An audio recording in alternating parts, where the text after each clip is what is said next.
Sí, buenas.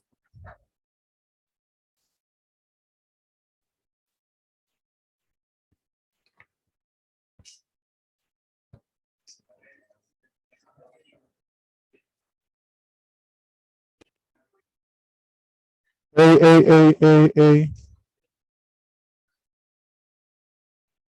Sí, sí, sí, sí.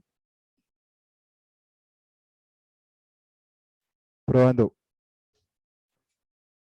Se te escucha bien.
Bueno, yo creo que ya sí podemos empezar. Son las 6:10. Bueno, bien. Hablemos un poco de las obligaciones del comprador.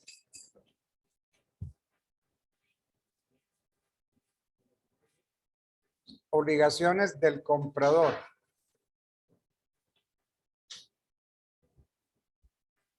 Obligaciones del comprador.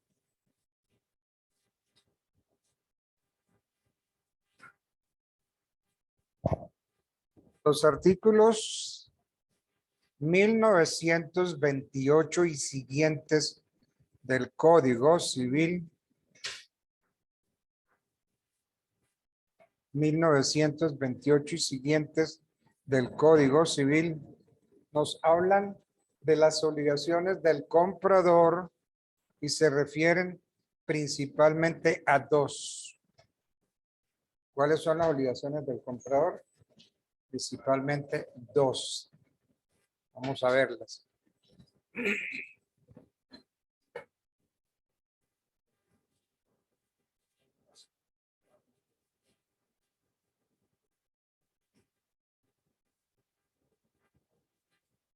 Yo le espero que se...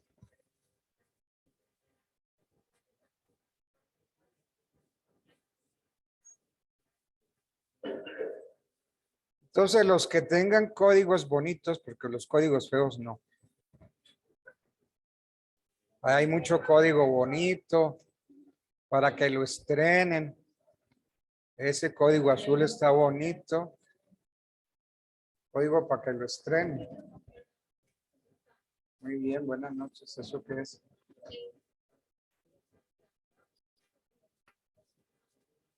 Ya, ¿y los nombres están aquí? Sandra Nayibe.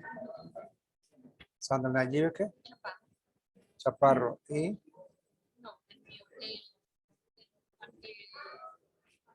Ese es uno. El otro es Emilia Rodríguez Rodríguez.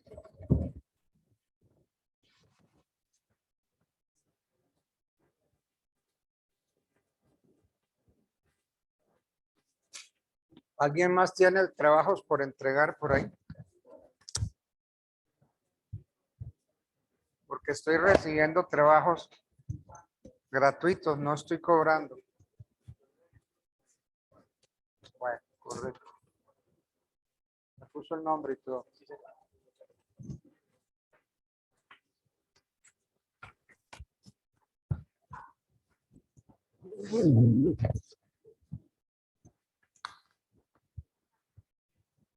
Bueno,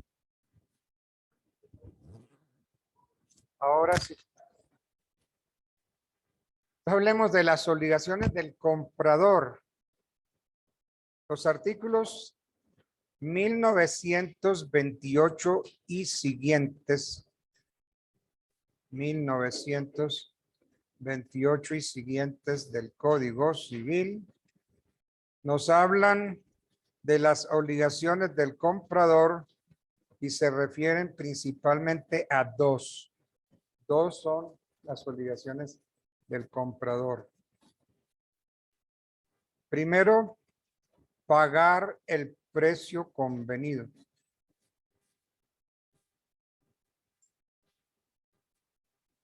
Dice el artículo 1928, la principal obligación del comprador es la de pagar el precio convenido.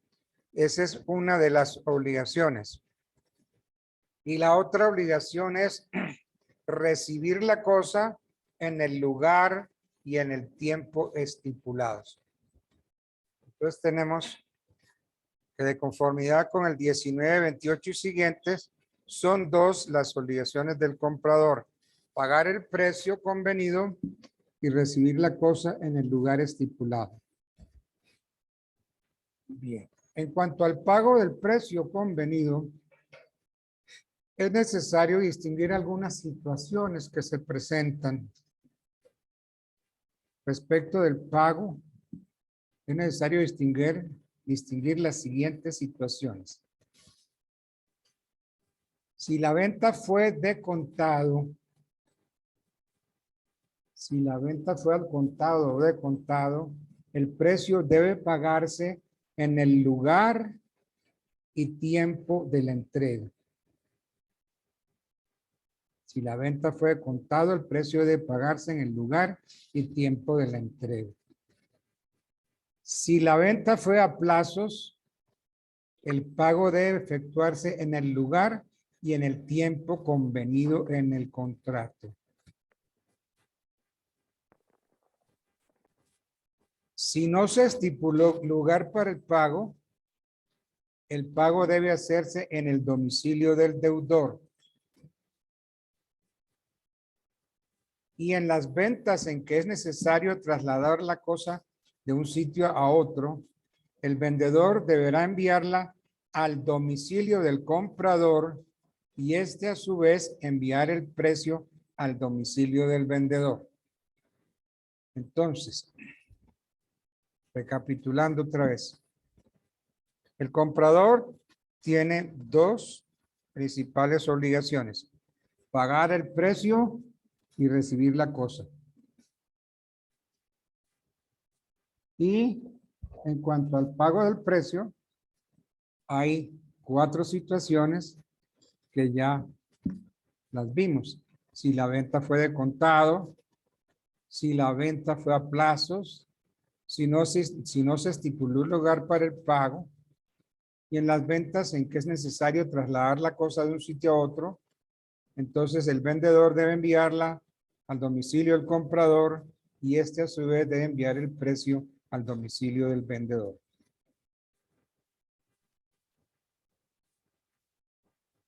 Se habla del derecho de retención. Entonces decimos que el comprador tendrá derecho a retener el precio. El comprador tiene derecho a retener el precio hasta tanto el vendedor cumpla con sus obligaciones y especialmente con la entrega de la cosa. Entonces el comprador tiene derecho a retener el precio hasta que el vendedor le cumpla y especialmente le cumpla con la entrega de la cosa. Si el vendedor ha cumplido con la entrega de la cosa, el comprador no tiene derecho a retener el precio. ¿Por qué? Porque ya le entregaron, entonces tiene que pagar. La ley contempla el caso de que a pesar de entrega de la cosa al comprador, surjan hechos que hagan presumir que el vendedor no cumplió debidamente con su obligación. Dentro de esas está porque no era dueño exclusivo o por estar afecto de algún vicio del derecho transmitido. En este caso, el comprador no puede retener el precio, pero sí está autorizado para depositarlo con licencia judicial y en este caso el depósito durará hasta que el vendedor haga cesar la turbación o afiance el resultado del juicio. ¿Qué nos dice el artículo 1934 del Código Civil? Artículo 1934 del Código Civil. Si en la escritura de venta se expresa haberse pagado el precio, si en la escritura de venta se expresa haberse pagado el precio, no se admitirá prueba alguna en contrario, sino la nulidad o falsificación de la escritura. Y solo en virtud de esta prueba habrá acción contra terceros poseedores. De modo que si en la escritura de venta se expresa haberse pagado el precio, contra esto no se admite prueba alguna, sino la falsificación o la nulidad de la escritura.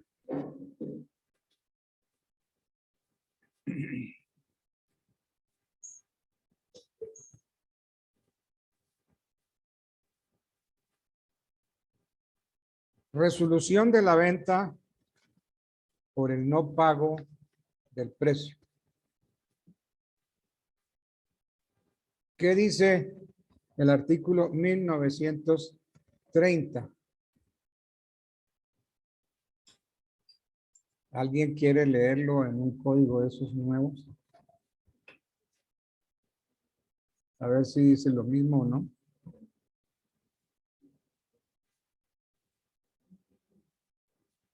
A ver si esos códigos nuevos si traen lo mismo o no. Artículo 1930 del Código Civil. Si el comprador estuviera en no sé qué cosa.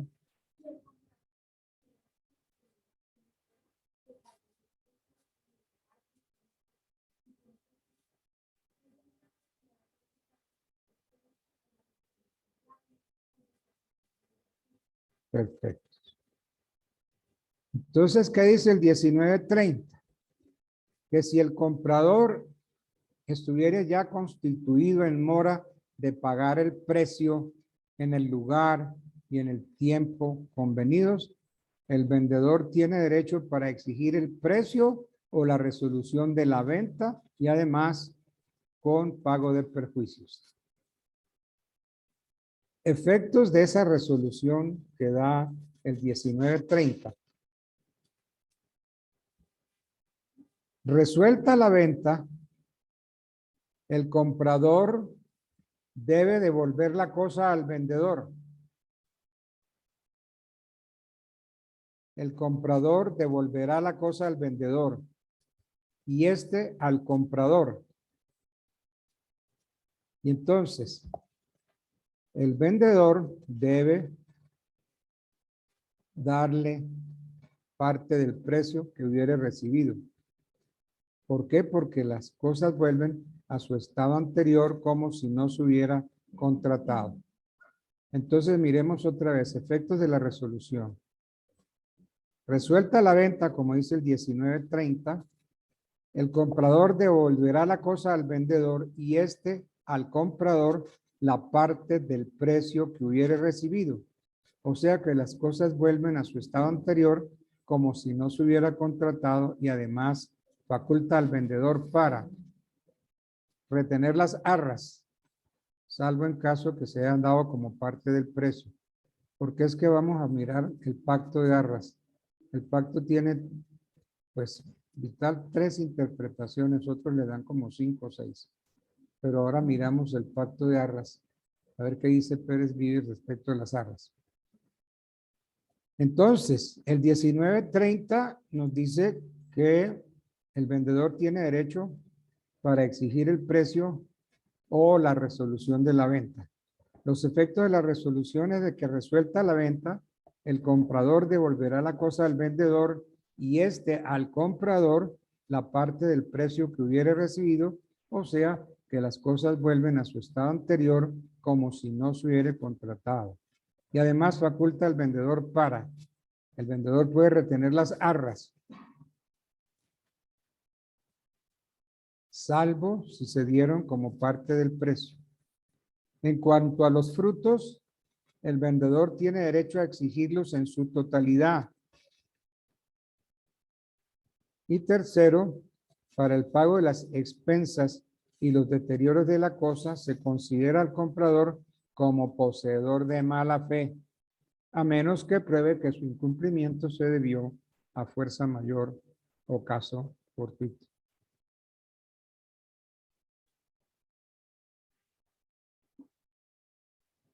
Se dice y se dice mal. Se enseña mal. Se enseña que la fuerza mayor y que el caso fortuito es lo mismo.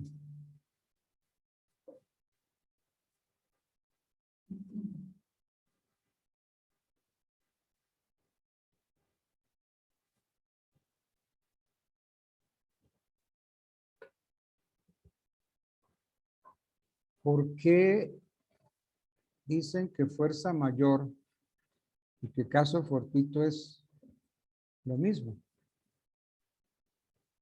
Porque es que un sabio del derecho, Yoserán, lo entendió así y lo explicó así. Entonces dio como sinónimos la fuerza mayor o el caso fortuito.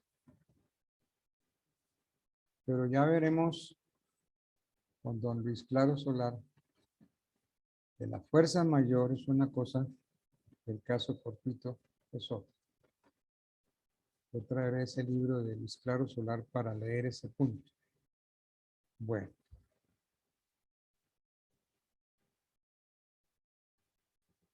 Efectos de la resolución.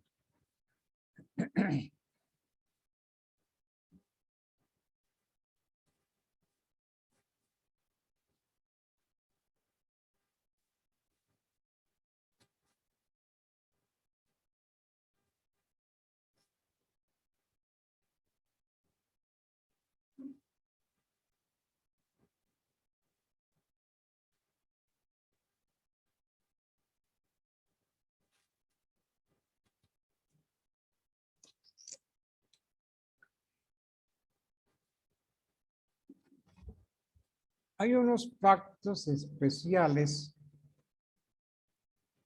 que se le cuelgan al contrato de compraventa. Unos pactos especiales. Dentro de esos pactos especiales, vamos a ver qué dice el artículo 1935. Por el pacto comisorio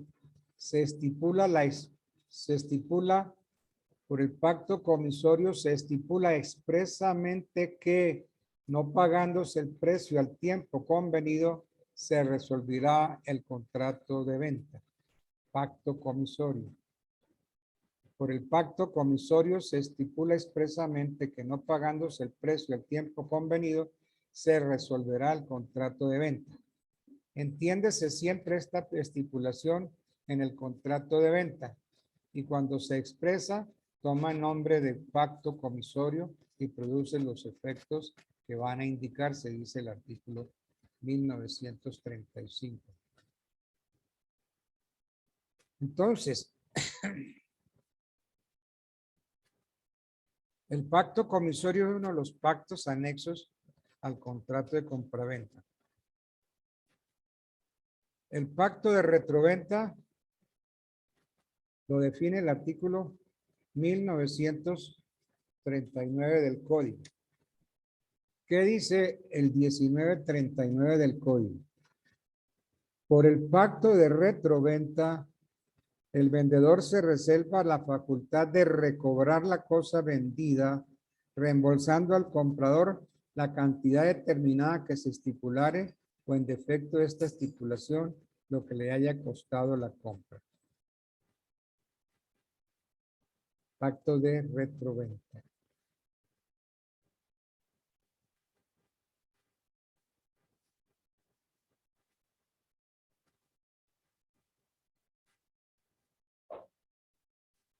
El pacto de retroventa es la conclusión de una venta sometida a una condición que se presenta resolutiva para el comprador y potestativa para el vendedor.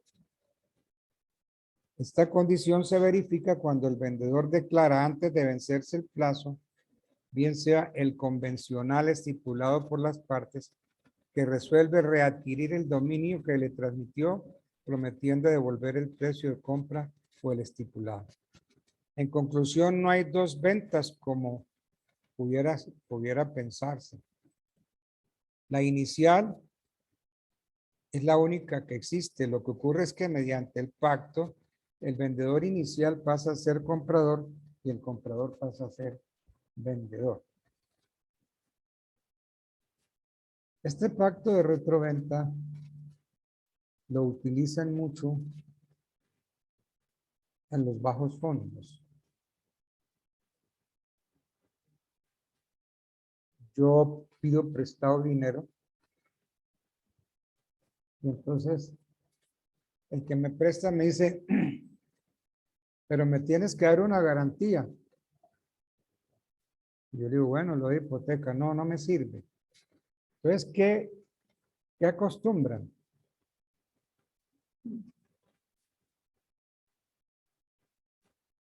Yo te presto la plata, pero tú me corres escritura por esta casa. Me vendes la casa.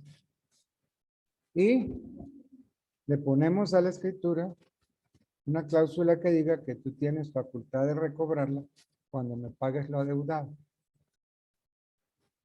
Es decir, no se pide hipoteca, no se pide ninguna garantía, sino simplemente me hacen la escritura. O sea que presto la plata, pero me hacen la escritura y ya la plata está garantizada con la escritura.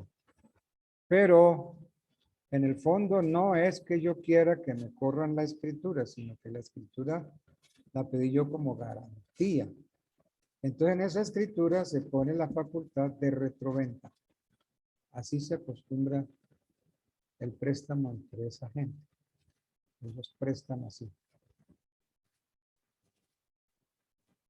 En el fondo no hay una verdadera venta, ¿no? Yo te hago la venta, pero te reservas la facultad de recobrarla. Entonces, el pacto de retroventa es la conclusión de una venta sometida a una condición que se presenta resolutiva para el comprador y potestativa para el vendedor.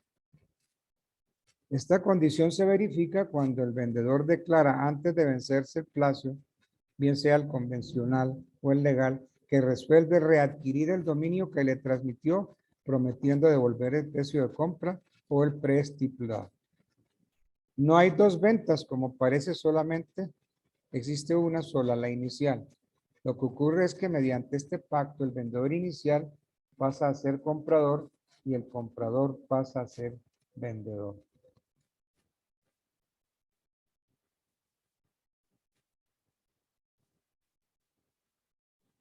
¿Qué tiempo hay para ejercitar ese pacto de retroventa? Miremos el artículo 1934 del Código. A ver qué nos dice.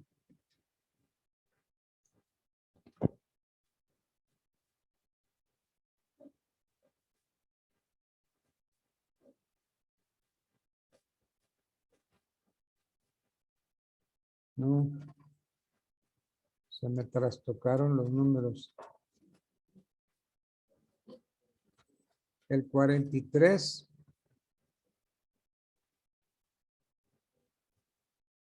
Ahí está el artículo 1943. Si quieres leer, por favor, el 1943.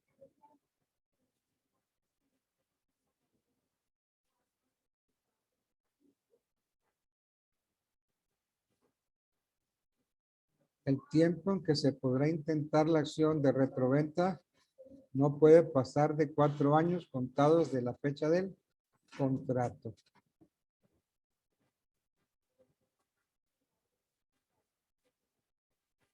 Sí.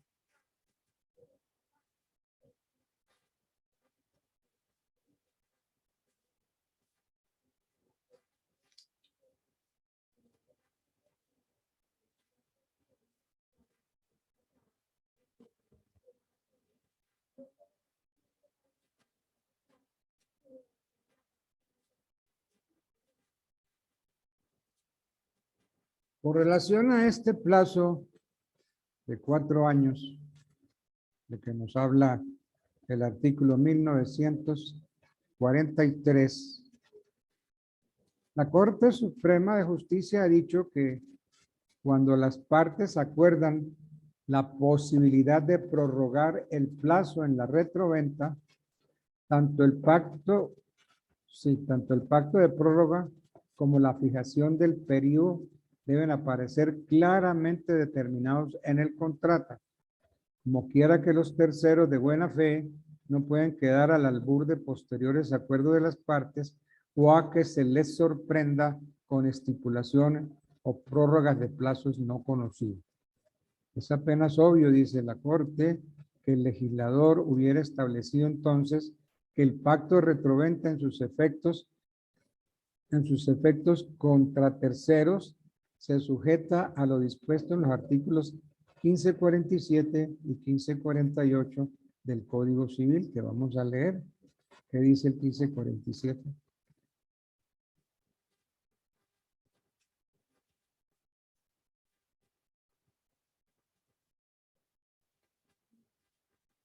¿1547?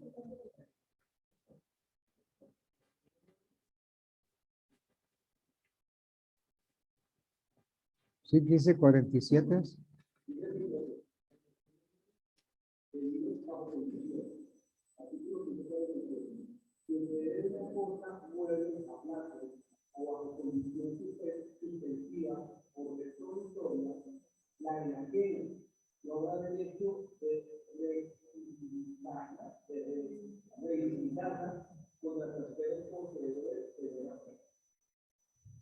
Si el que debe una cosa mueble a plazo o bajo condición suspensiva o bajo condición resolutoria, la enajena no habrá derecho de reivindicarla contra terceros poseedores de buena fe.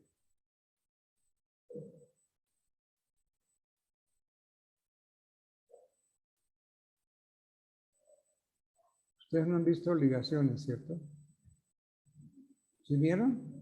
Ah, y entonces toquemos un temita ahí. Para ustedes sí existe la condición suspensiva y la condición resolutoria.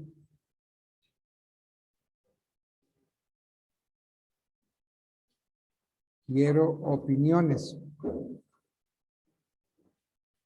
Que no lo moleste, que lo deje tranquilo. Es que esa mujer sí que es. O déjese perseguir, porque usted va a ir así por todo el salón y ella detrás. Entonces resígnese. Resígnese. Deje que lo viole.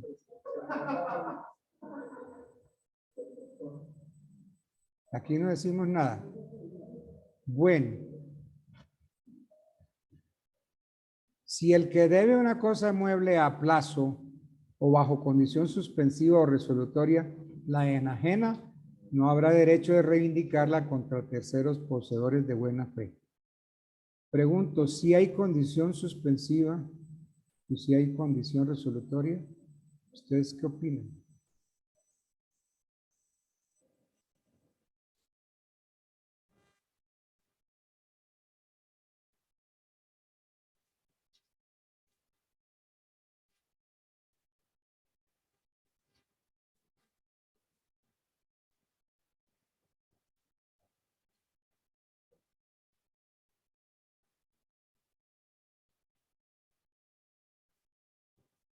Suspensiva es, está pendiente de que se cumpla un hecho, ¿cierto?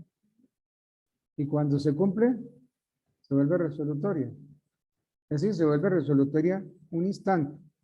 El instante en que el hecho del cual depende la suspensiva se cumple. Si el hecho del cual depende la suspensiva se cumple, en ese momento se vuelve resolutoria. Luego entonces, la condición siempre será suspensiva. Porque ¿cuándo es resolutoria? Un instante. Cuando en el momento del cual depende la suspensiva se cumple, se vuelve resolutoria. Entonces la condición siempre será suspensiva. Yo le doy esa interpretación. No sé ustedes qué interpretación le den.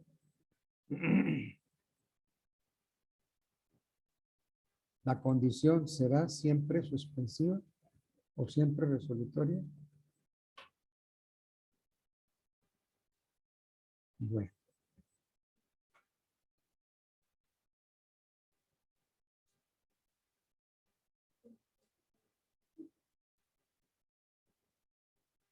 Bueno, hablando entonces del ejercicio del pacto de reproventa.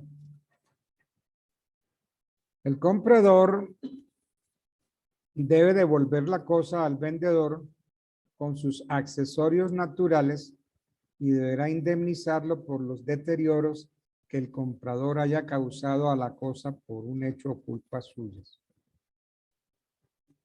El vendedor, por su parte, debe devolver el precio convenido o a falta de estipulación en la venta, deberá indemnizar al comprador en razón de las expensas necesarias hechas a la cosa, pero no de las mejoras útiles o voluntuarias efectuadas en la cosa sin su consentimiento. ¿Qué diferencia hay entre mejoras útiles y mejoras voluntuarias?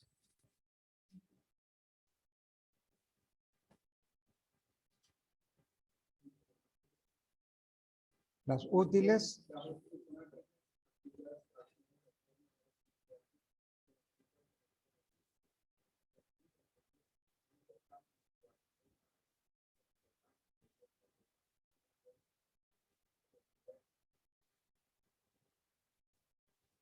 útiles.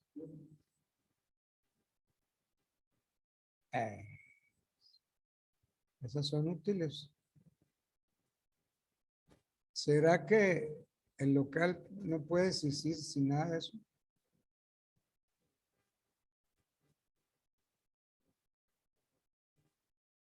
Exactamente, las necesarias.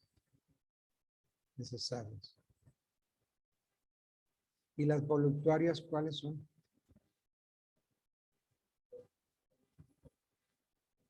¿Cuáles?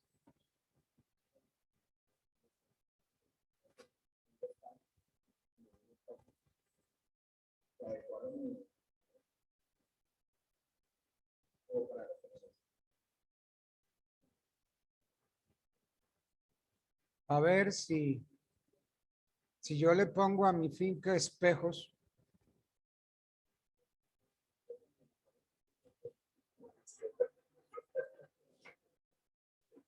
En el techo se ve mejor. Entonces, ¿será que mi predio necesitaba de esos espejos? No, esas son de ornato.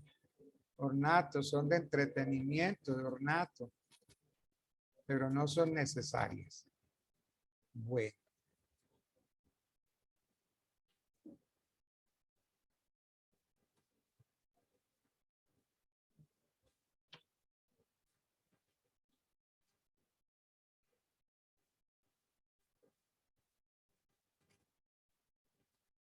Hay otro pacto que se le cuelga al contrato, que es el llamado pacto de preferencia o pacto de mejor comprador. Y existe otro pacto que es el pacto de reserva de dominio.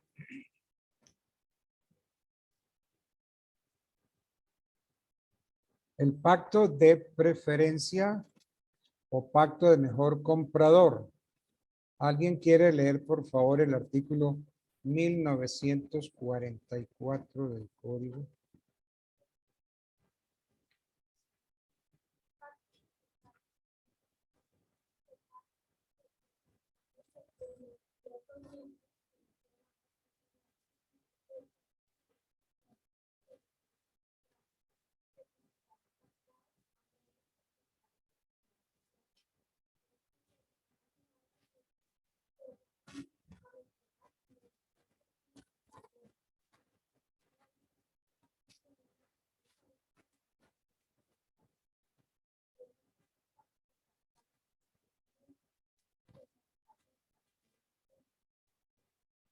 Entonces, este pacto de preferencia o de mejor comprador se aplica exclusivamente a los bienes inmuebles. En otras palabras, el pacto de preferencia consiste en el derecho que se otorga a una persona para que se prefiera en la compra de una cosa, en caso de que el propietario resuelva vender. Pacto de preferencia. No se trata de un pacto accesorio a la venta, sino más bien de una promesa condicional de venta. Condición que consiste en que el dueño se resuelva a vender y la preferencia la haga en favor de una persona. Y entonces esto permite oponer para que la venta se haga a persona diferente. Tiene que hacerse a una persona determinada. Ese es el pacto de preferencia o pacto de mejor comprador. Hay otro pacto que se llama el pacto de reserva de dominio.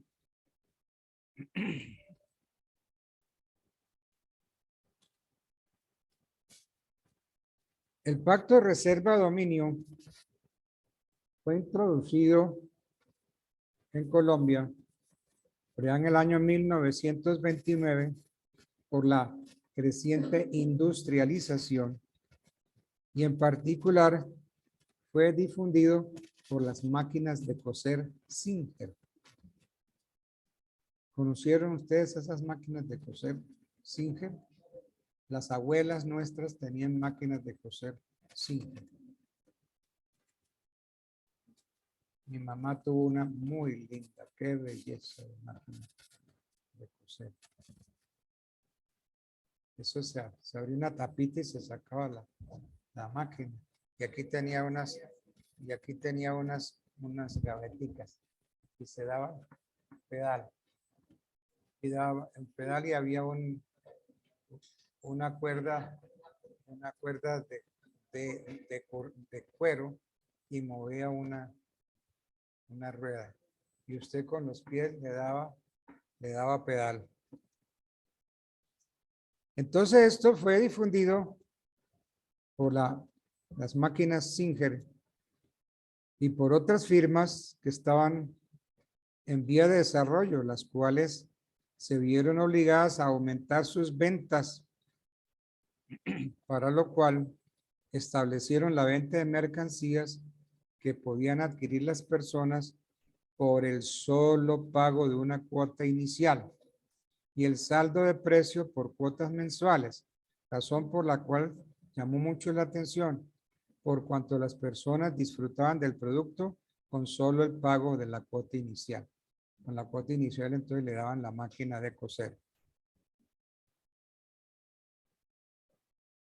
Se entiende pacto con reserva de dominio, ese pacto entre el comprador y el vendedor, por el cual, a pesar de que se entrega la cosa mueble al comprador, la propiedad continúa en cabeza del vendedor hasta el pago total del precio.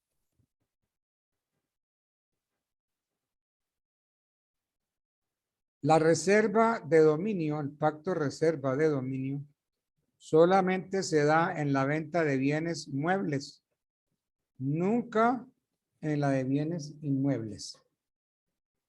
por prescripción del artículo primero de la Ley 45 de 1930. La cláusula de reserva de dominio debe ser solemne, es decir, debe constar por escrito. Por otra parte, la reserva de dominio debe ser pactada entre vendedor y comprador en el momento de la celebración del contrato. Por consiguiente, la declaración unilateral del vendedor es insuficiente. Debemos agregar que el vendedor, con la entrega de la cosa que hace al comprador, cumple con su obligación principal de entregar la cosa, o sea, de procurarle la posesión de la cosa al comprador. De otro lado, la reserva de dominio no puede interpretarse como la reserva de la posesión del propietario, ya que el comprador adquiere con la posesión de la cosa el derecho de propiedad sometido a una condición suspensiva, lo cual indica que espera ser propietario una vez que cumpla con la obligación de pagar el precio. Entonces, yo me reservo el dominio hasta que usted pague la última cuota. Le puedo entregar la cosa, sí, pero me reservo el dominio. ¿Por qué? Porque se va pagando por instalamentos, por cuotas.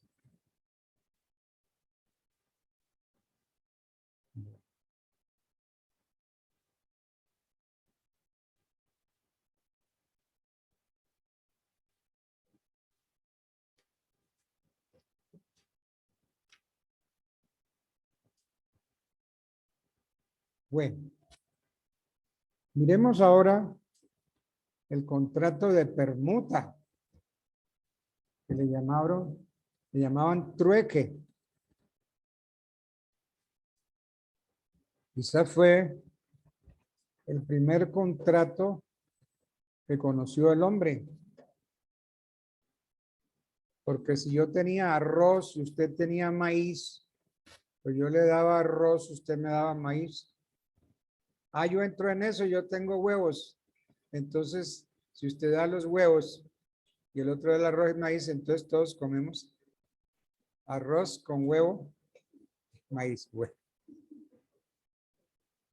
Entonces, la permuta es quizás el contrato más antiguo, contrato que más conocemos. El origen, claro, se remonta al derecho romano y su existencia se debió a la falta de moneda que reinaba en la antigüedad. Como no había plata, yo no te podía comprar. Entonces yo te daba mis bienes y tú me dabas de lo tuyo. Si usted tiene pan y yo tengo queso, entonces yo le doy pan y usted me da queso. Con eso ambos podemos comer pan con queso. ¿Cierto? Bueno.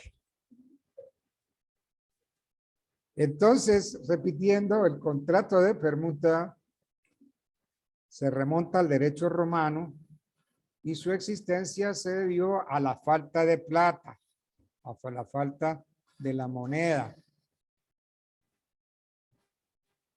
El contrato de permuta, obvio, existió antes de la compraventa y su origen se debió al llamado trueque, que consistía en los intercambios de mercancías o de cosas entre las personas naturales o comerciantes. ¿Alguien quiere leerme el artículo 1955, por favor?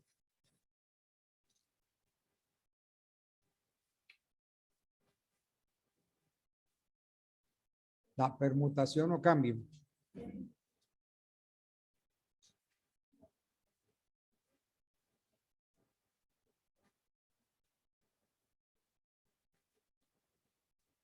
Pero háblese bien. La permutación o cambio es un contrato en que las partes se obligan a dar una especie o cuerpo cierto. No digan una especie o cierto cuerpo. Porque cambia, ¿no? Cambia el sentido. Entonces, la permuta o cambio es un contrato en que las partes se obligan a dar una especie o cuerpo cierto por otro, o sea, que no hay cambio, no hay permuta con cosas de género. Tiene que ser de cuerpo cierto, especie o cuerpo cierto.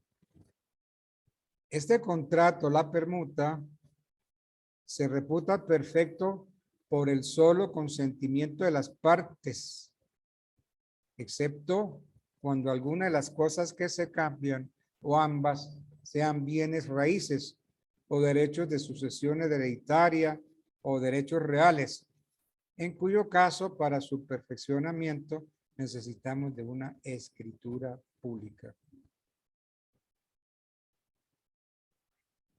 Por otro lado, las cosas que no pueden venderse tampoco se pueden cambiar.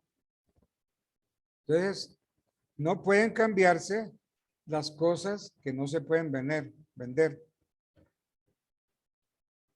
Son hábiles para el contrato de permuta las personas que no son hábiles para celebrar contratos de compraventa. ¿Qué dice el artículo 1958?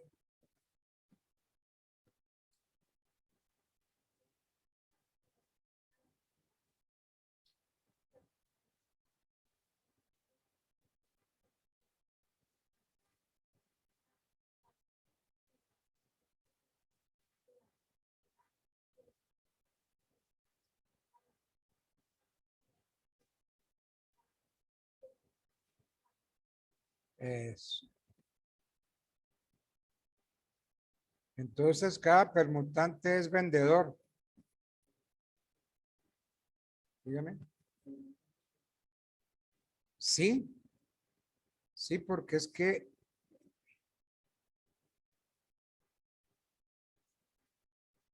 como vendedor la cosa que usted da y el otro también es vendedor de la cosa que da. Y el justo precio es el que se paga por el contrato. Bueno.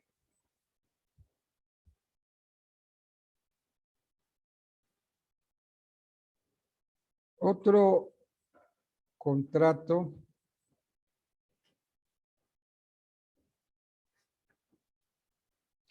que se puede colgar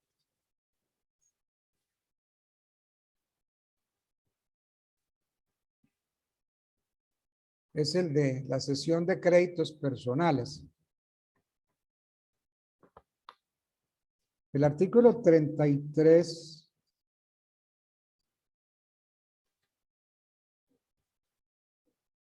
el artículo 33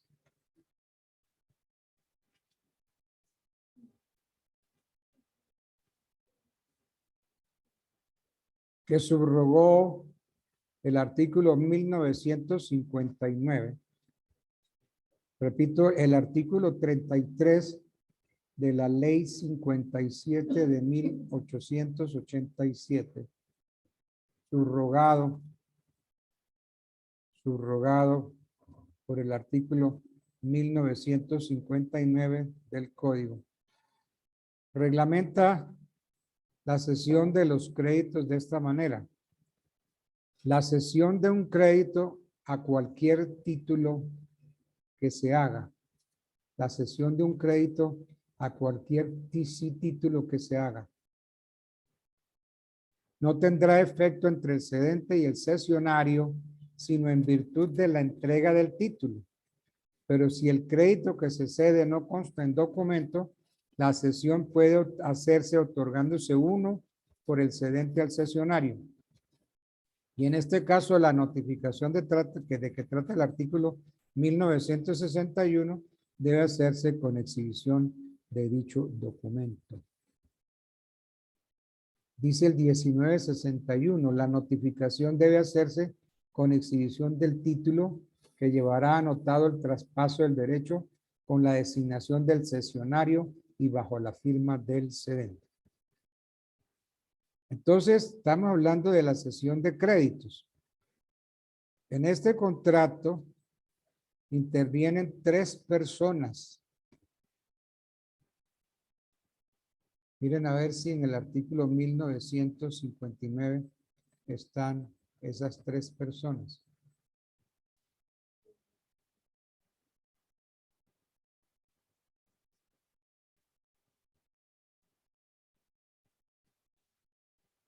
El cedente, ¿quién es?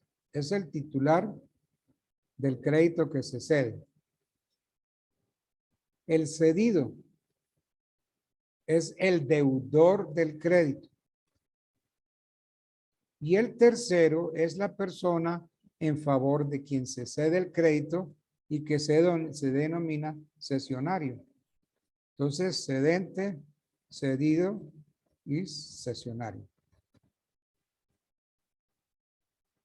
Entonces, en la cesión del crédito intervienen ¿qué personas? El cedente que es el titular del crédito. El cedido, que es el deudor del crédito. Y el tercero, que se llama cesionario, es la persona en favor de quien se cede el crédito.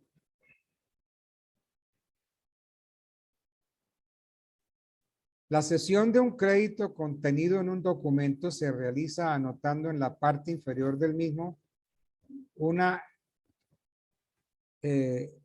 leyenda más o menos parecida. Yo puedo poner ahí, cedo en favor del señor Pedro Pablo Pérez Pintor. Cedo en favor del señor Pedro Pinto el crédito contenido en el presente documento hoy.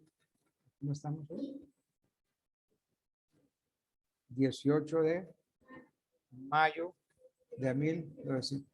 Entonces, cedo en favor de Perro Pinto o de Pedro Pinto el crédito contenido en el presente documento hoy a tantos de tantos por la suma de 10 millones, 5 millones en la ciudad de Santa Fe de Bogotá. Pero para que la cesión de un crédito se repute perfecta es necesario que se den los siguientes requisitos. Que dicha inscripción, ¿cuál inscripción?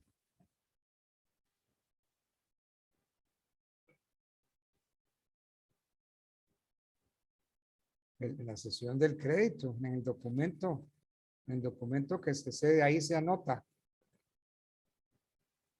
Entonces, para que la cesión del crédito se reputa perfecta, es necesario que se den los siguientes requisitos: que dicha inscripción lleve la firma del cedente.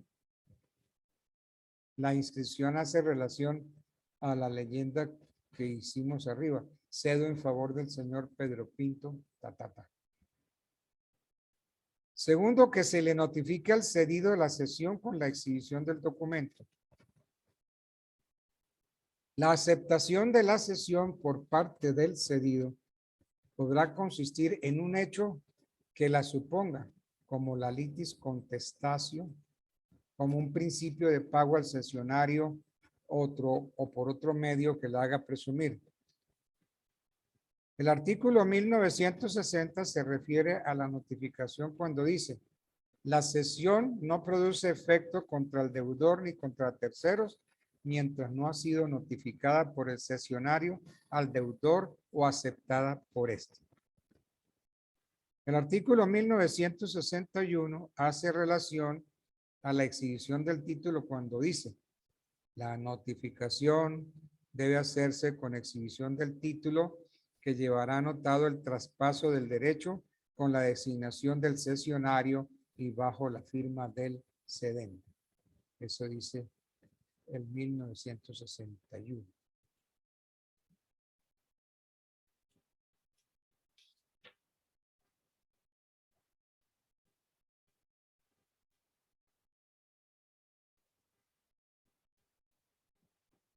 ¿Qué responsabilidad tiene el cedente? Dice el 1965, El que cede un crédito a título oneroso se hace responsable de su existencia al tiempo de la cesión. Esto es, de que verdaderamente le pertenecía en ese tiempo, pero no se hace responsable de la solvencia del deudor ni se compromete expresamente a ello. Ni en tal caso se entenderá que se hace responsable de la solvencia futura, sino solo de la presente, salvo que se comprenda expresamente la primera. Ni se extenderá la responsabilidad, sino hasta concurrencia del precio o emolumento que hubiere reportado de la cesión, a menos que expresamente se haya estipulado otra cosa. Esa es la responsabilidad del cedente de que trata el artículo 1965 del Código. En esto de la responsabilidad del cedente hay que tener en cuenta que son distintos el contrato de cesión de créditos y el contrato de fianza. Mas esto no basta para el contrato de cesión, para que al contrato de cesión se le agreguen cláusulas que garanticen su cumplimiento. Bueno.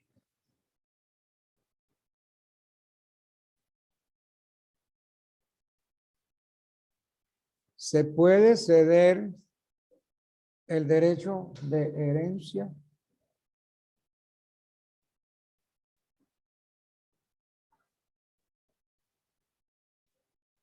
Entonces, para el estudio de la cesión de los derechos de herencia, debemos hacer claridad que entre los derechos subjetivos patrimoniales se presentan dos clases importantes, que son los derechos singulares y los derechos universales en una sucesión.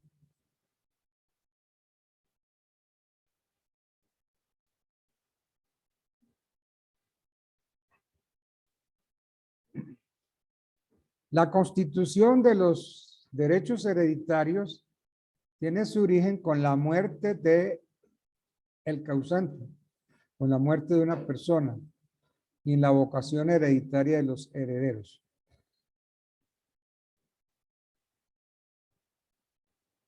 ¿Qué nombre le dieron al causante? Los romanos, ¿cómo lo llamaron? Al muertico ese, ¿cómo le dijeron? De cuyus. Se escribe de cujus. De cujus.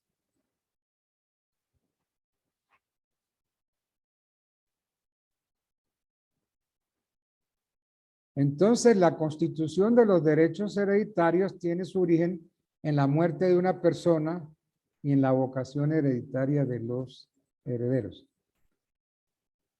En la cesión de los derechos hereditarios, el heredero cede el derecho a ocupar la situación que a él le corresponde en la sucesión. Entonces, cede su condición de heredero. Cedo mi condición de heredero. Entonces, en la cesión de los derechos hereditarios, el heredero cede el derecho a ocupar la situación que a él le corresponde en la sucesión. El objeto de la cesión es la expectativa hereditaria dentro de una universalidad. Porque en las sucesiones entran toda clase de bienes. Bienes muebles, bienes inmuebles, joyas, etcétera. Entonces la sucesión es una universalidad, porque hay de todo. El objeto de la cesión es la expectativa hereditaria dentro de una universalidad. Es un contrato aleatorio, por cuanto no se sabe qué clases de bienes le van a corresponder, claro, porque en la sucesión uno no sabe qué le va a corresponder. Eso depende del partidor. El partidor entonces dice, tengo estos bienes, tengo estos herederos. ¿Cómo le voy a pagar a cada uno? Ese es el trabajo del partidor. Entonces el trabajo dice, a Margarita le voy a pagar así, a Pedro así, y a Juan así. Entonces él tiene que hacer la hijuela para cada uno. Entonces tiene que decir cómo le va a pagar a sutano, como fulano. Entonces a veces hay problemas porque el partidor le dio a sutano la casa, la casa de Medellín.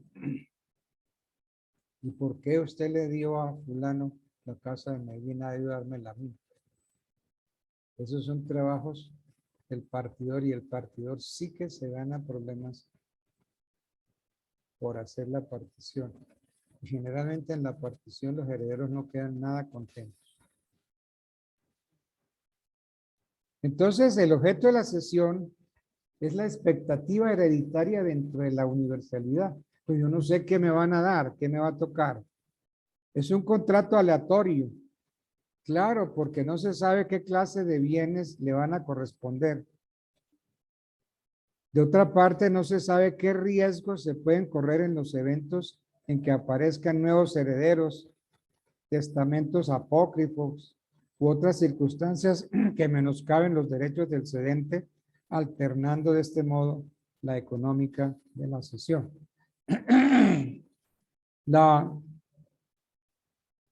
El derecho de la cesión de herencia es solemne, por cuanto la ley exige para su eficacia el cumplimiento de la escritura pública.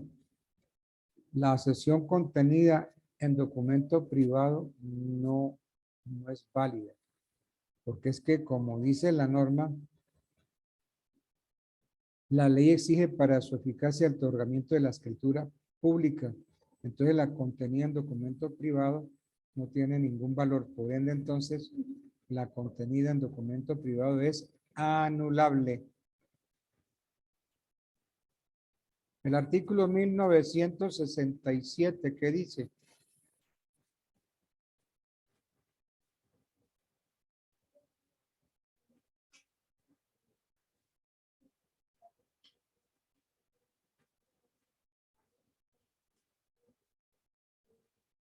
Claro, porque es que si usted me cede sus derechos de herencia, usted me cede su derecho en la sucesión. Entonces usted se hace responsable solamente de su condición de heredero. Yo le cedo porque soy heredero y le pruebo que soy heredero. Entonces yo me hago responsable es de mi calidad de heredero o de legatario. Entonces, la única obligación que contrae el cedente frente al cesionario es la de demostrar su calidad de heredero. La cesión del derecho de herencia puede hacerse de dos maneras: determinando la especie, efectos o bienes sobre los cuales versa el derecho de herencia.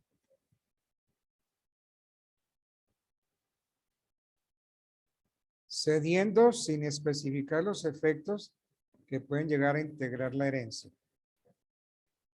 En el primer caso, no se puede especificar a ciencia cierta los bienes que le van a corresponder. Y si de pronto los bienes que se especifican en la cesión realmente le corresponden al cedente, no estaríamos frente a una cesión, sino a una venta.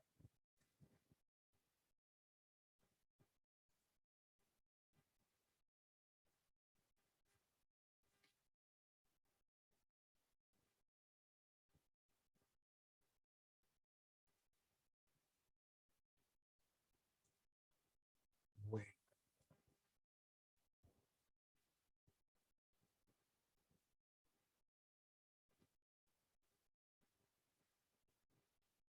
¿Se pueden ceder los derechos litigiosos? Sí. La cesión de un derecho litigioso es un contrato mediante el cual una persona llamada cedente transfiere a título gratuito u oneroso un derecho patrimonial cuya existencia o contenido se disputan varias personas a otra llamada cesionario, quien corre con los riesgos y expensas de la litis. Es un contrato aleatorio, pues se cede es la esperanza de ganar la litis o el pleito. Sin embargo, para que se dé el alia, es indispensable que el cesionario sea quien corra con los riesgos y expensas de las litis. El objeto de este contrato es el evento incierto de la litis.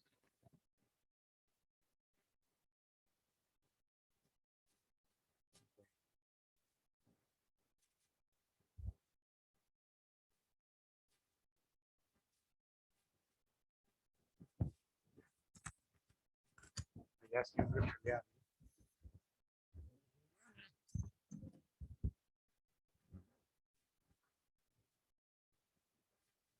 No, ¿qué va? No.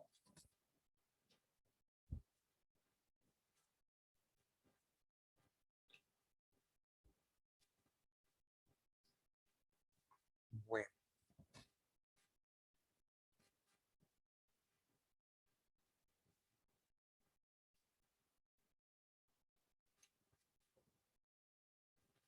Sí.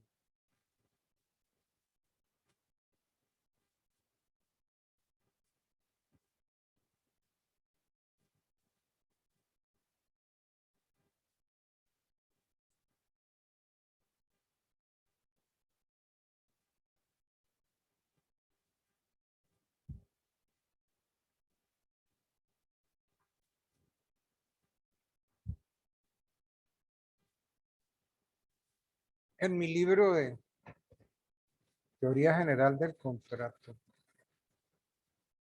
yo hago una clasificación de los contratos según el código. Hablo de contratos unilaterales, bilaterales y contratos gratuitos y onerosos.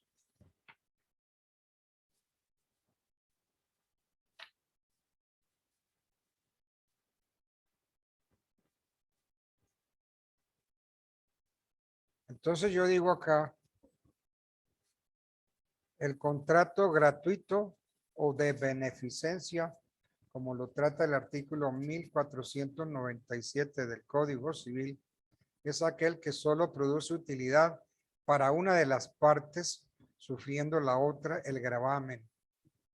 Y oneroso cuando tiene por objeto la utilidad de ambos contratantes, gravándose cada uno en beneficio del otro. Si analizamos el contenido del artículo 1497 del Código Civil, podemos concluir que lo que consideró el legislador para esta clasificación fue un criterio netamente económico. Con respecto a la anterior clasificación de contratos unilaterales y bilaterales, se han creado confusiones, pues hay quienes asimilan contrato gratuito al unilateral y el oneroso al bilateral. Pero hago aquí una aclaración. El criterio que debemos utilizar para diferenciar los contratos entre unilaterales y bilaterales ha de ser eminentemente técnico, si se quiere técnico jurídico, y para ello basta con observar si una o ambas partes se obligan en el contrato. La calificación de un contrato gratuito u oneroso depende de que el contrato resulte útil o no para un solo contratante o para ambos.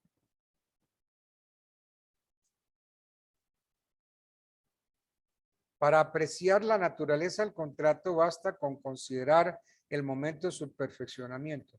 Si una de las partes resulta obligada, el contrato será unilateral, y si ambas resultan obligadas será bilateral. No atendemos el número de obligaciones, sino a las circunstancias de que se obligue una parte o ambas. Entonces, yo aquí hago una pregunta. ¿La bilateralidad y la onerosidad son términos sinónimos? ¿Ustedes qué opinan? Si quieren, lean artículo 1496, 1497.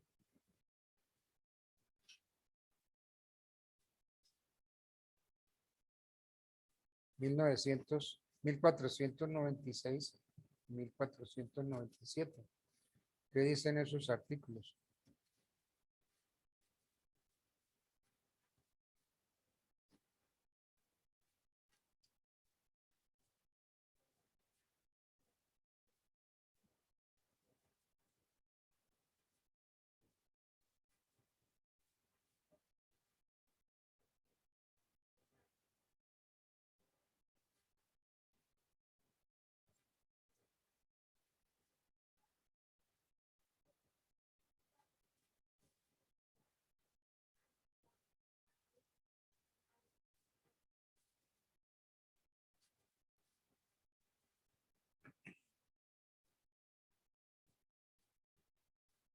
Entonces, el contrato gratuito o de beneficencia, como lo trata el artículo 1497 que usted acaba de leer, es aquel que solo produce utilidad para una de las partes, sufriendo la otra el gravamen, y oneroso cuando tiene por objeto la utilidad de ambos contratantes, gravándose cada uno en beneficio del otro.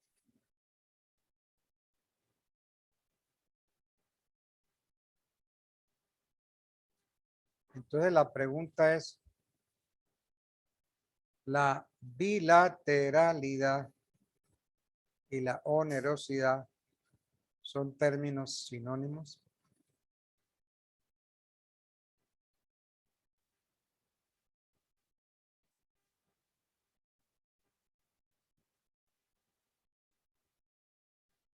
Sí, ¿por qué? ¿O no? ¿Por qué?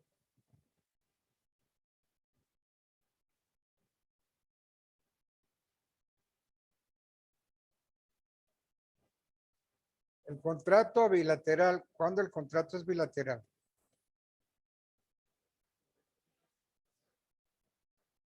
Entonces, cuando las partes se obligan recíprocamente es bilateral. Pero, ¿será que la obligación de una de las partes consiste en la prestación de la otra? Y si es así, ambas se obligan recíprocamente. ¿Sí o sí?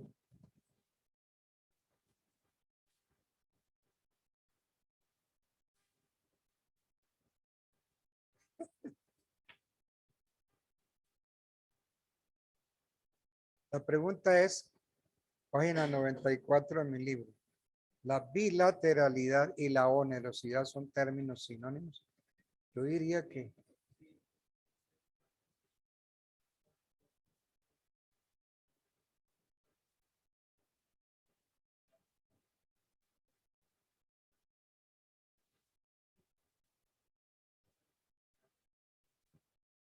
pues son sinónimos. Son sinónimos.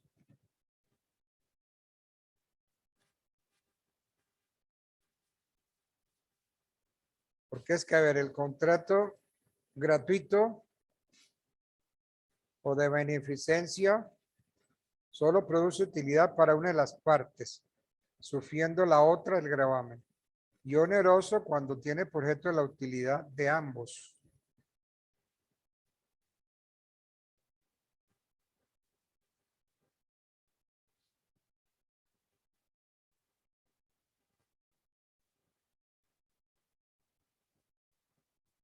Entonces, la calificación de un contrato gratuito u oneroso depende de que el contrato resulte útil o no para un solo contratante o para ambos.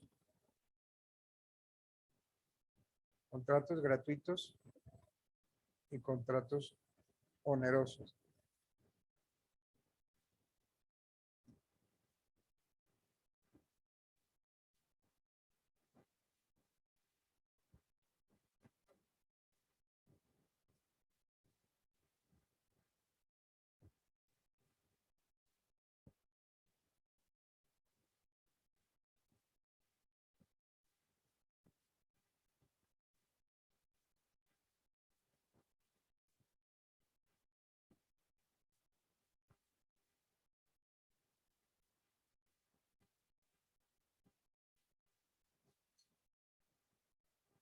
¿Qué entendemos por acción civil?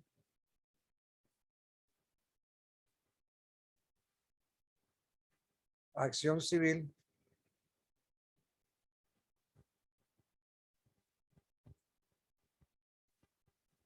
¿O qué se busca? ¿Cuál es el objeto de la acción civil?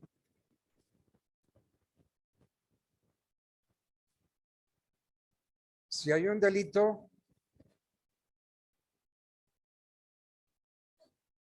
yo me tengo que constituir en parte, la parte civil dentro del delito penal, ¿cierto? Entonces, el objeto de la acción civil es la reparación del perjuicio y devolver las cosas a como estaban a su estado inicial. Entonces, ¿cómo se inicia la acción civil? Cuando nos preguntamos cómo se inicia, es como si nos preguntáramos cómo se activa la acción civil. Entonces, lo que se activa es la competencia del juez para conocer de mi demanda.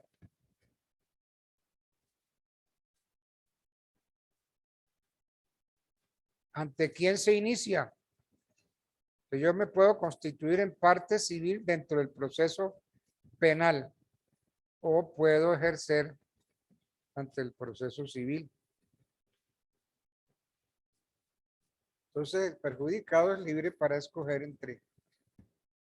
ante quién se presenta la demanda, ante la jurisdicción civil o ante la jurisdicción penal. Es que si en el proceso penal yo presento mi demanda de acción civil, estoy dando la oportunidad al juez penal de que haga bellezas. Porque ¿qué va a saber un juez penal de reparación de perjuicios? En cambio, si me voy a un juez civil, ese sí, porque ese es su diario, ¿no? Entonces es a todas luces preferible presentar la acción civil ante un juez civil, no ante el juez penal. ¿Qué es lo que voy a reclamar? El perjuicio.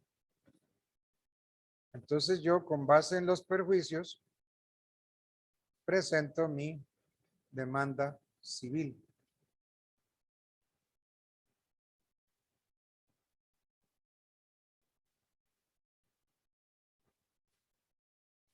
Un proceso de responsabilidad civil. ¿Qué implica el proceso de responsabilidad civil? Dicen que hay una relación de causalidad. Relación de causalidad entre qué y quiénes. Hay un perjuicio, ¿cierto? Entonces, usted va a reclamar ese perjuicio. ¿Qué tiene que hacer? Primero tiene que haber un perjuicio, porque si no hay perjuicio no hay nada. Entonces, ¿qué hace? Demuestra cuál es el perjuicio, en qué consistió el perjuicio. Ese perjuicio tiene que haberlo sufrido alguien. Ese alguien es víctima, ¿correcto? Y entonces, ¿a qué tiene derecho la víctima? A que se le reparen los perjuicios. Y la pregunta es, ¿quién debe repararlos? Pues el autor del perjuicio, claro, el causante. Entonces, la relación de causalidad, ¿en qué consiste? Primero, un hecho. Un hecho que tiene que ser ilícito, ¿correcto?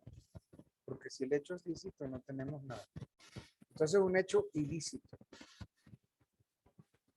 Ese hecho ilícito, ¿en qué consistió? en ir manejando a exceso de velocidad y en pasarse y volarse todos los semáforos de Bogotá. Ese es el hecho ilícito. ¿Quién lo cometió? Pedro. Entonces Pedro es el sujeto agente del hecho ilícito. ¿Hay un perjuicio? Sí. ¿Cuáles son los perjuicios? Pues los perjuicios los sufrió la señora Berta. ¿Y quién es la señora Berta? Pues la señora Berta es la que estaba pasando el semáforo cuando ese troglodita venía a exceso de velocidad, se voló el semáforo y se la llevó por delante. ¿Y qué le ocasionó? Pues un montón de lesiones.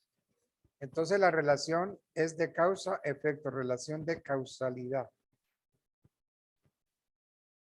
¿Me pueden explicar a ver cómo es esa relación de causalidad? Primero, ¿qué hay que hacer? El hecho, correcto, el hecho. El hecho debe ser ilícito. Pero viene la siguiente pregunta. ¿Quién lo cometió? Entonces, el sujeto agente del hecho ilícito. ¿Quién lo cometió? Pedro. Entonces, a Pedro se le endilga el hecho ilícito. Bueno, ¿qué más sigue?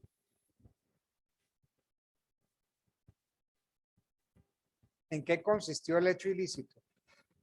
En ir manejando a exceso de velocidad y en volarse todos los semáforos. Ok. ¿Qué más? Perjuicios. Perjuicios, correcto. ¿A quién se le ocasionaron los perjuicios? A la señora, la víctima. ¿Qué perjuicios? Tales, tales y tales. Y entonces la víctima tiene derecho de reclamar la indemnización por los perjuicios. Esa es una verdadera ecuación que hay que presentar en la demanda. Es una ecuación perfecta. Relación de causalidad. La relación de causalidad. Eso es una verdadera demanda, una verdadera. ¿Sí? Y se reclaman los perjuicios. A ver, y dentro de los perjuicios, ¿qué más se puede reclamar? Correcto, el lucro cesante. El lucro cesante, ¿cuál es el lucro cesante? Los ingresos que deja de percibir el lucro cesante. ¿Y el otro cuál es? El daño emergente. ¿Cómo cuál? El daño material. Entonces, esa es la relación de causalidad que se debe presentar en todo proceso de responsabilidad civil. Sí, cómo no. A ver, ¿cuál sería ese daño extrapatrimonial?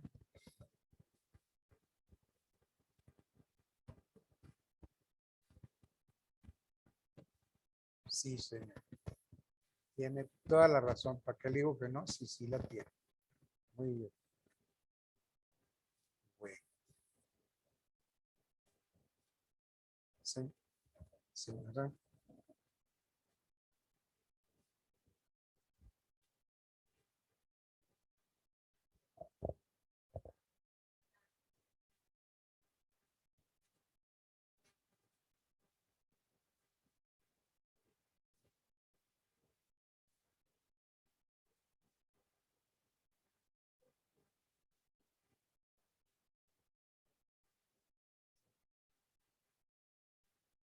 Bueno, querellable significa que necesita o que requiere de una querella. Hay dos predios colindantes y el uno está causando perjuicios al otro. Entonces, ¿cuál es su pregunta? Que el titular del predio que sufre los perjuicios.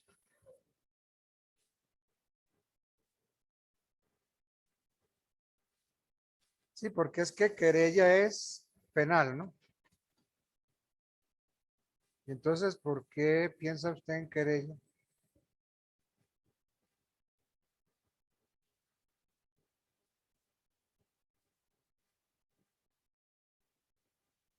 Claro, porque es un proceso de responsabilidad civil. Ahí no se mete para nada lo penal. Porque es querella, es penal.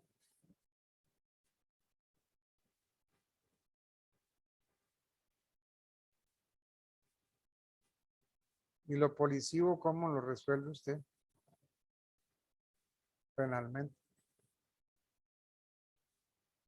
Entonces, esto es una acción netamente civil, ¿no? Civil, usted entra a demandar al dueño del otro predio por los perjuicios que le está ocasionando.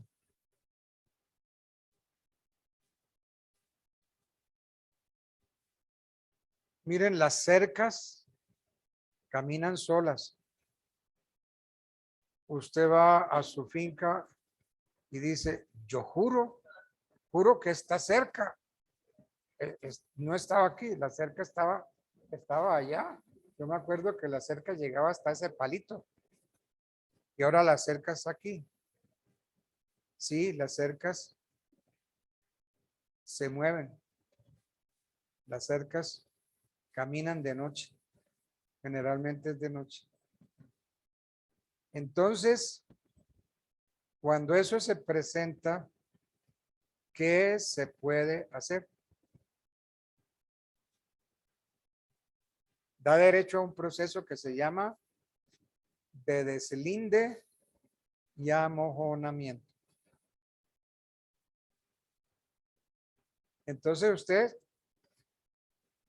presenta la solicitud al juez, le explica qué está pasando.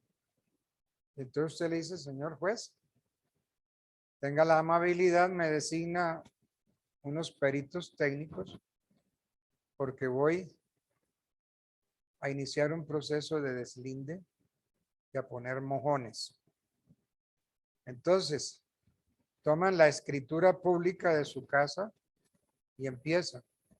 Linderos por el norte en tantos metros a partir de tanto. Entonces, ¿quién viene? El técnico, generalmente se llama el cadenero, y entonces ese técnico empieza a mirar en esa dirección que dice el título, si sí están los 20 metros de que habla la escritura. Y así empieza a ir lindero por lindero y va poniendo palitos, mojones. Y entonces, consecuencia, señor juez, como puede ver usted, esa cerca la corrió y la tuvo que correr mi vecino o la corrió alguien. Entonces vamos a establecer bien, a linderar muy bien mi inmueble. Y entonces sobre ese lindero se trata, ¿ok? Deslinde y amojonamiento. ¿Por qué? Porque las cercas caminan solas. Bueno.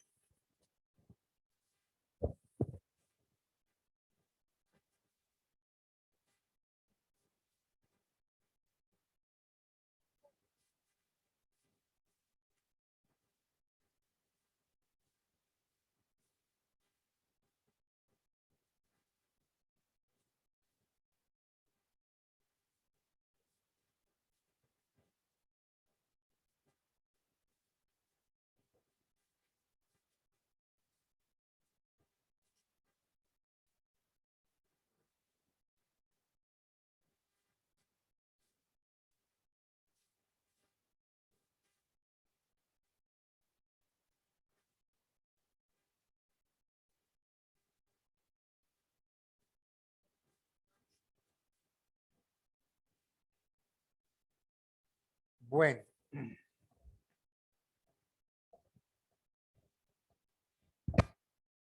Faltan 20 minutos.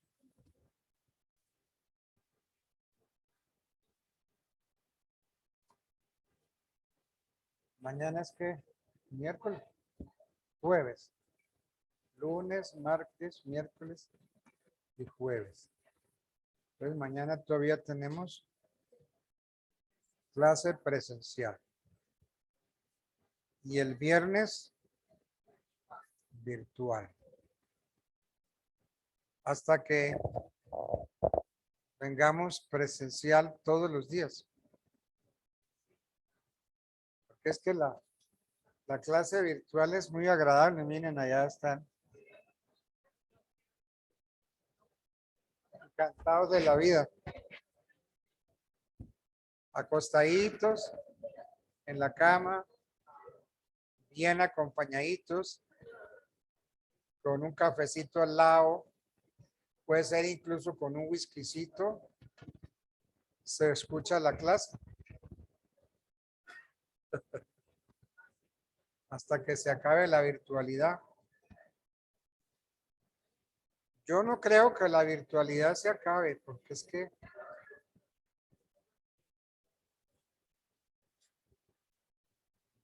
todavía da miedo de asistir sin este tapabocas. ¿Si hay un qué? ¿Hay un nuevo brote? No, no me diga. Es que el maldito virus se va transformando, se va renovando, va cogiendo fuerzas y se va convirtiendo en un nuevo COVID, ¿no?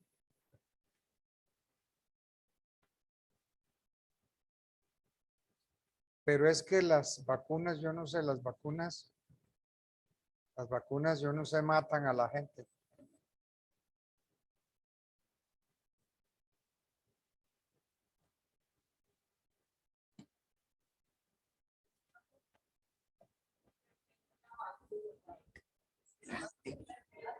¿Y a quién se vacune?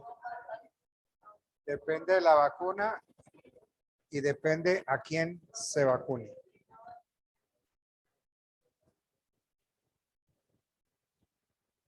Bueno. Entonces yo diría que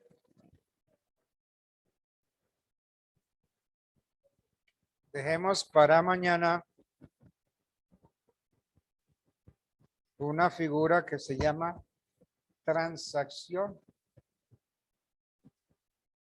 Más concretamente, contrato de transacción. Transacción. Entonces, lo encontramos desde el artículo 2469 hasta el 2487. 2469 empieza la transacción.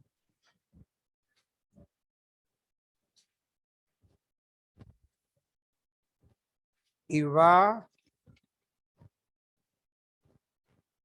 hasta el 2487. Entonces la transacción son los artículos 24, 69, 70, 71, 72, 73, 74, 75, 76, 77, 78, 79, 80 y 81.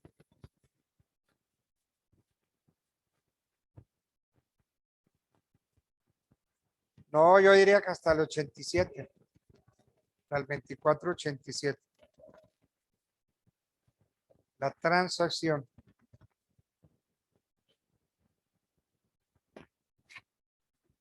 Bueno. Bien.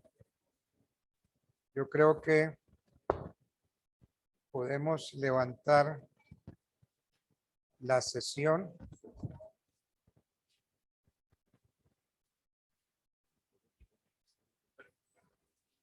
Este libro, este es un libro de lecturas que yo ayudé a redactar cuando fui profesor en la Universidad Libre. Y ahí estaban Los doctores Jairo Parra, Azula Camacho. No. Ese libro no, pues es que yo tengo unos libros.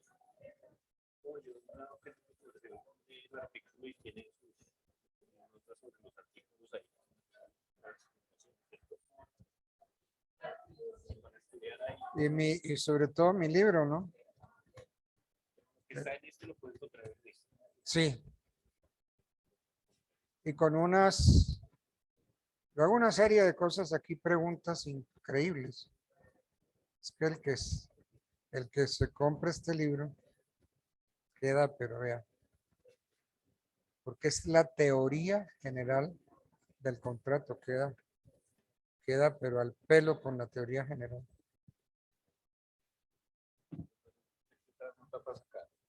Dígame.